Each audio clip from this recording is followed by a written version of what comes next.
Handa na naman kayo mga cancer, ito na naman tayo. Gusto niyo mga cancer, ako nga pala si Paulo lang, nag-iisang paranormal expert ng Pilipinas. So, meron na naman silang video na sinend nyo sa akin para mag-react ako. Alam nyo naman na ang patakaran dito ha. Hindi ko pwede pakita lahat dahil masisi-word tayo ng GMA at papanoorin ko lang siya ng dire-diretso tapos i-edit ko na lang sa mga comments natin. Nakakasagap na ba kayo ha? Nakakasagap na ako ng kalokohan dito banda. Simulan na natin itong kalokohan na to. Sa Butuan, Agusan del Norte, meron daw Let's go! babaeng sumusuka ng mga Saan palaka nakuha to ng at Jessica So? insekto. Ang photo na to. Itago natin sa pangalang Emily, sumusuka raw ng mga palaka. So may music eh.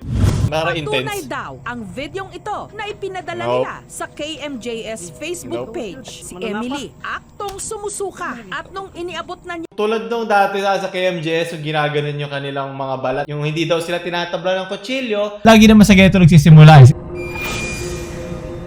meron na ritong dalawang buhay na palaka. Barker ang kanyang mister na si Paulo. Paulo, sabi ko na nga ba pa mga Paulo eh. Huwag kayo maniniwala sa mga Paulo. Ano ko, lolokoy lang kayo. Nito lang Agosto, imbes na magpa-doktor, lumapit sila sa albularyo. Si Tatay Anoy. Kaya ayoko yung mga ganito eh, yung mga albularyo, ganyan-ganyan. Kasi sila lang din yung nagbebenta sa mga ganito. So sila yung kumikita sa kanila unless charity nila to ginagawa, pero I doubt kasi may mga kailangan, may mga gusto yan, di ba? Kailangan natin ng pera. Dinabenta nila naman kung ano-ano mga agimat, mga dahon-dahon na napupulot nila sa kung saan-saan na palengke. Kaya sa mga talagang doktor ang mga ganyan na hindi alam yung ano, nasasayangan pa sila ng oras at pera, kesa dumiretso lang sa ospital. Pero yun nga, wala nga daw malapit na ospital dyan, kaya dito na lang sila napupunta. Ay, naku, Anoy. Anoy ba talaga pangalan mo? Or Abnoy? Oh, joke lang. Kayo magalit. Ha, joke. Pahid at uminom ng langis mula sa albularyo si Emily. Nagsimula raw sumuka ito ng Wow! Simula na nagpahid at uminom ng langis, nagsuka daw siya. No shit! Muha ka ng langis sa ibang tao, di mo alam saan galing yun. Basta sinabi ako, so, inumin mo lang ito ha, kasi mawawala yung tuwano mo. Mga pala kaya alis yun sa langis ha. Alam ko lang to eh. Albularyo, yo, what's up? Ay, Anoy. Paring Anoy, ba't ka na nga ano? Bigla na lang nakarinig ang aming team ng malakas na ungol. Si Emily, sumusuka na naman daw at nung ibigay niya ang tuwalya sa kanyang mister, pagbukas, biglang meron itong palaka. Dadali lang. Bago tayo magsimula, gusto ko lang maalala nyo na ang KMJS ay it's more on a play of sensationalizing a topic. Kasi kung mapapansin nyo, maraming sound effects na ginagamit. At pag gumagamit ka ng sound effects, so maglabas na emosyon sa isang particular na bagay. Tulad dito, yung tining, di ba? Nagbibigay sila ng takot or ng surprise dun sa nanonood. So, mas pang teatro. Kumbaga, nandito to para i-entertain kayo, hindi para bigyan kayo ng katotohanan, para ma-curious kayo enough para panoorin ito hanggang dulo. Napapansin mo, di ba? Nung lumabas yung palaka, may tunog pa nung lecheng palaka. Ano ba? Parang mga bata yung mga nanonood. Parang, ay, nakarinig ako ng tunog ng palaka nung may nakita ako palaka. Tsaka yung na bigla, ha? Hindi ba sinabi nito na bigla daw sila? Bigla na lang nakarinig ang aming team.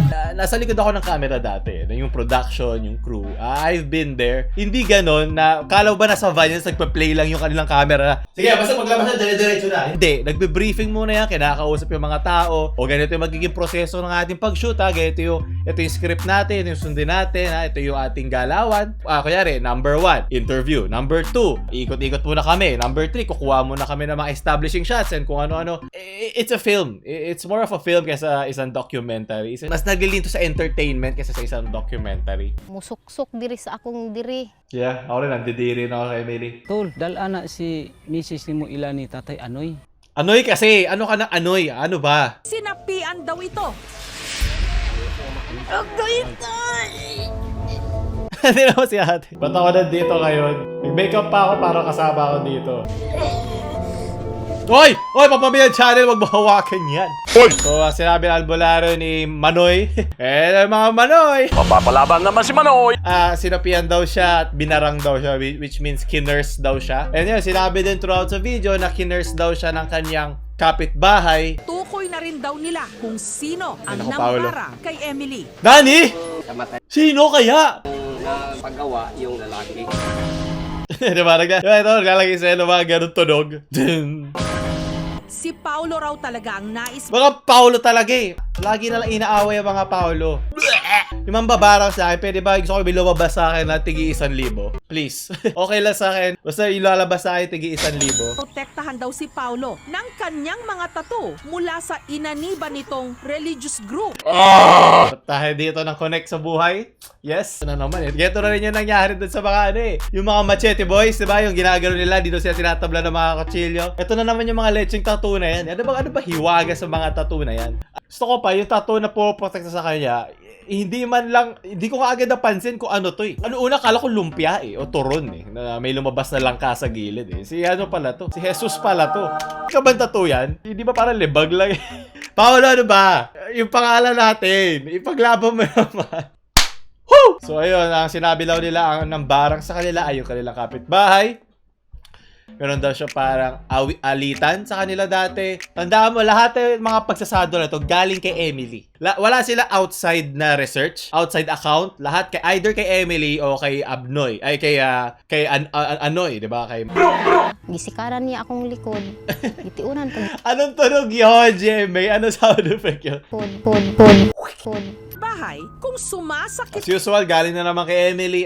Sige, maniniwala lang tayo lahat sa sinabi niya. Okay, sige. Importante nakapagpulbo si Emily yung araw na yon. sa pambabarang. Binigyan sila ni Tatay Anoy ng bakos o anting-anting na itinatali sa bewang.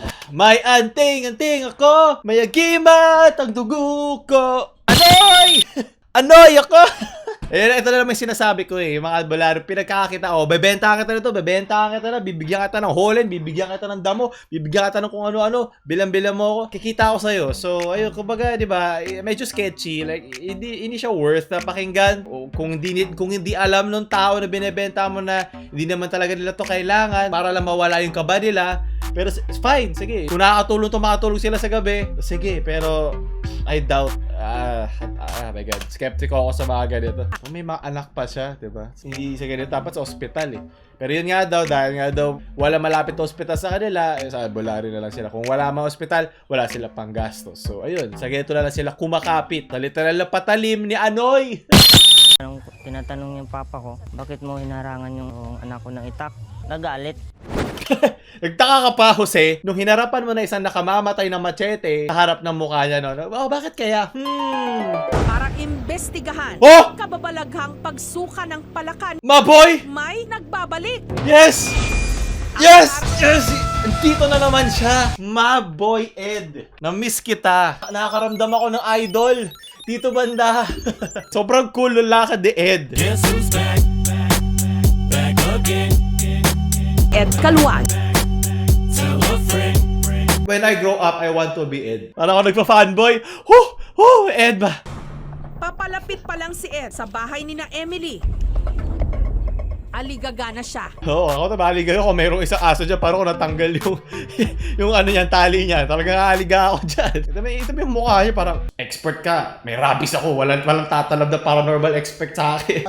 Elementals. Lalo ngayon, basa yung tubig, basa yung... Ano daw? Anoy! Balita! Yan ang balita! Emergency update. Basa po ang tubig ha. Sa mga tuyo dyan ngayong Pasko, mga walang jowa. Daig pa kayo ng tubig, ang tubig basa. Buti lang sure tayo. Medyo umulan, tapos bandang hapon na. So ito yung usual time kung kailan sila active. Bakit? Hindi mo mala in-explain, pare Ed? Ba't di mo in-explain? Bakit gusto ng multo sa basa? Ano ba, malibog ba sila? wala bang baso sa kanila? Ano meron sa tubig? Bakit yung mga spiritual, meron silang connect sa physical? Di ba dapat separate sila? Sige, hindi ako expert. Okay, sige, wag nyo na ako pakinggan. Na Boy Edison, the move! Ako siya, hipuan ba? Hipuan, oy! Mapapalaban naman si Manoy. Ed, ano ba, Ed? Papabilan channel tayo, bawal ka manghipo. Ano ba? Madedemonetize tayo. Basi hinubaso ko na yun ng Nagalit tayo, ang Spin. istorya Tatay Anoy. Yung mukha ni Ed eh. Ginagago mo ba? Hindi mo ba ako kilala? Ako si Ed. Paranormal expert. Si Tatay Anoy, tatay lang yan. Wala siyang paranormal expert na titulo tulad ko. Siya, level 1 lang yan. Level 1 na albularyo. Ako level 99 na paranormal wizard. Ha? Lumayo ka sa akin. Wala akong pake sa gusto niya. Mas alam ko to. Umaulagi, pero dili ko gusto nga ang Oh, hitabo oh, ay shit. akong asawa ron. Suntukan na lang! Yang nagkatensyon. May effect na naman. Sinabi dito ni Ed na wala siya na-feel na presensya, ganyan. So wala siya na-feel na nag-ano daw siya ng orasyon, nagsabi siya ng mga sinasabi niya. Ang aking take naman ito sana, kasi syempre nag-ano na yung babae si Emily, nag-act out na siya. So sana, nagkunyari muna sila na isang sample lang na hindi si Ed Caluwag. Yung hindi kilala, yung normal na tao lang, tapos tingnan natin kung mag-act out din yung babae. Ito yung control natin na walang bahid, hindi siya expert sa kahit ano, magsasabi siya ng mga na orasyon na wala naman sense. Para tingnan natin kung talagang, kasi feeling ko alam lang kasi ni ate na ano si Ed di ba? Nakilala siya sa ganyan, so she needs to play the part. Medyo pang devil's advocate lang yung ano ko, nagiging skeptical lang ako sa ganito kasi diba tulad nga na sinabi ko dati, ayoko lang na may mga nauuto sa ganito kasi sila yung nawawalan ng oras at nawawalan ng pera na sana nagagamot na or na-address kung ano man yung kanilang sakit or illness na dinadala-dala. Hindi ko ninyo considered yung nangyari na yon as form na ng sapi or sanib. Hindi kasi normal reaction lang ng katawan. See? Wala akong nakita o naramdaman. Nandito si Ed, nararamdaman. I'm sorry Ed. Mahal ka namin dito mga kaso. Alam ko tinaboy ka ng Jimmy, no? Alam ko inipit ka nila. Dahil sumikat ka kasi mahal na mahal ka namin mga cancer dito. Ikaw lang ang Caluwag, ikaw lang ang C-word na pwede sa channel ko.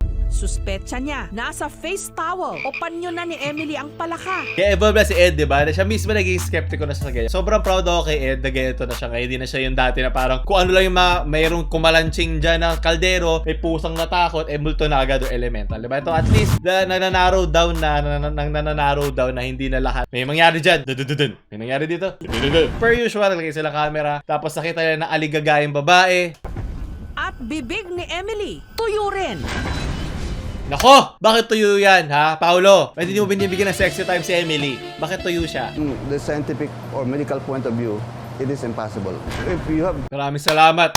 Kung gayon, bakit sinasabi ni Emily na sumusuka siya ng palaka? Kasi gusto niya na libreng check-up. Hop! Ano lang, yun lang una ko naisip kasi kupal ako So ayun, sinabi nila dito na baka meron siyang delusional disorder. Sana nga ma-diagnose si ate kasi sinabi lang niya yun, findings lang niya. So wala pa talagang laboratory na process na ginawa sa kay Emily na talagang diagnosed na meron siyang delusional disorder. Hopefully, talagang meron siya at ma-diagnose at mabigyan ng tamang lunas, ng tamang gamot. Pero kung hindi, Tapos ginawa lang niya to para lang makalibre ng check-up. Shame on you, Emily. Shame on you. At naawa ko sa mga palakang kinailangan mapunta sa tuwalya. Sana nag-e-enjoy na lang sila sa may lawa sa inyo. Nasama pa sa kalokohan mo. Lalo pa kulang na kulang ang mga pasilidad para pangalagaan ang mental health ng marami nating mga kababayan. Mismo. Lalo na sa mga probinsya, sa mga bundok, mga malalayo sa sibilisasyon. Either pagtatawanan ka lang nila o sasabihin nilang isa kang demonyo. Ganoon naman lagi pag depressed ka sa mga ganyan lugar, diba? Hindi pa nagpo-progress masyado yung kanilang thinking. Pang medieval times panahon pa ng bato. So, ayun. Ang natutunan ko lang dito, kung kailangan mo ng check-up, kumuha ka ng palaka at lagay mo sa tuwalya mo. And, nabasa ang tubig. Yun lang naman dalawa natutunan dito. Malaki na ang pinagbago ni Eden. Ako'y natutuwa. At ako'y nalulungkot kasi mawawala na ako ng content. Diba sabi nga nila, don't cry that it ended. Be happy that it happened. Diba? So, Ed Caluwag, maraming salamat sa'yo. Yan, diba? Parang Catch Me If You Can. Kung alam yung movie na yun, yung mga dating gumagawa ng kalokohan or medyo sketchy ng mga tao, diba? Sila Leonardo DiCaprio, isang scammer, isa siyang plagiarizer. Naging part siya ng government para maghanap ng mga taong tulad niya noon. So, kumbaga, alam na ni Ed kung ano yung mga kalokohan pagdating sa mga paranormal expert shit. Hindi ko inakala ganito matatawa sa video to, diba? Wala, hindi tayo masyado nainis, diba? Sakto lang, saktong kunot ng noo lang. And maraming salamat, Ed. Salamat sa'yo, Ed. Maraming salamat, nakakasagap na ako ng common sense. So, yun. Ako ulit nag-iisang para-abnormal expert ng Pilipinas, Paulo. Out. Ang isipan sa science o agham. Venezuela.